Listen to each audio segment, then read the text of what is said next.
আসসালামু আলাইকুম, কেমন আছেন সবাই? আশা করি সবাই অনেক ভালো আছেন। আমার কিন্তু ভালো খারাপ দুটাই মিশিয়ে চলতেছে। আপনারা তো অনেকেই জানেন যে আমার বড় আপু অনেক অসুস্থ। আমার বড় আপু দুদিন আগে অনেক বড় একটা অপারেশন হয়েছে, সেজন্য আমার তো কোনোভাবেই ভালো থাকার কথা না। আপনারা সবাই আমার আপুর জন্য দোয়া করবেন যেন আমার আপু দ্রুত সুস্থ হয়ে ওঠে। আর এই ব্লগটা কিন্তু আমার বড় আপু অসুস্থ হওয়ার প্রায় 3 থেকে 4 দিন আগের ভিডিও। আর আমি কিন্তু তখন নানু বাড়ি যাচ্ছিলাম। ও মা, নানু বাসায় গিয়ে দেখি আমার নানু পিঠা বানাচ্ছে, সেটা আবার সেমাই পিঠা। তাহলে তো কোনোভাবেই মিস করা যায় না। এখন কিন্তু আমাকে অনেকেই বলতে পারে যে গরমের সময় সেমাই পিঠা খাওয়াটা উচিত না। সেমাই পিঠা কিন্তু আমার খেতে অনেক ভালো লাগে, সেটা গরমকাল হোক বা শীতকাল হোক। আর সেমাই পিঠার সঙ্গে যদি হয় হাঁসের মাংস, তাহলে তো কোনো কথাই হয় না।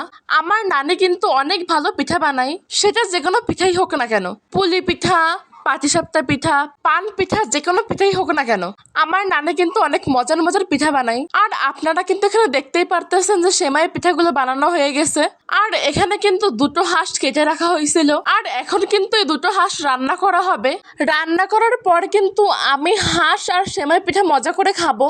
আর এখন কিন্তু হাঁস দুটো রান্নার জন্য পেঁয়াজ বাটা, রসুন বাটা আরো ইত্যাদি মশলা দিয়ে দেওয়া হচ্ছিল।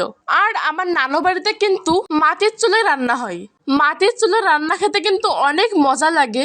মাটির চুলায় রান্নায় একটা আলাদা রকমের স্বাদ আসে, যেটা গ্যাসের চুলা বা ইন্ডাকশন চুলায় রান্না করলে পাওয়া যায় না। আর আমার কাছে কিন্তু মাটির চুলার রান্না দেখতে ও খেতে অনেক মজা লাগে। আর আপনারা আমার ভিডিওটা কে কোন কোন জেলা থেকে দেখতেছেন আমাকে কিন্তু কমেন্ট বক্সে জানাতে একদম ভুলবেন না।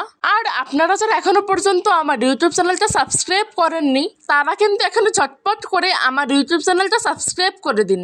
আর যারা এখনো পর্যন্ত আমার ফেসবুক পেজটাও ফলো করেননি, তারা কিন্তু এখনই আমার ফেসবুক পেজটাও ফলো করে দিন। আর ভিডিওটা ভালো লাগলে কিন্তু অবশ্যই একটা লাইক দিতে একদমই ভুলবেন না।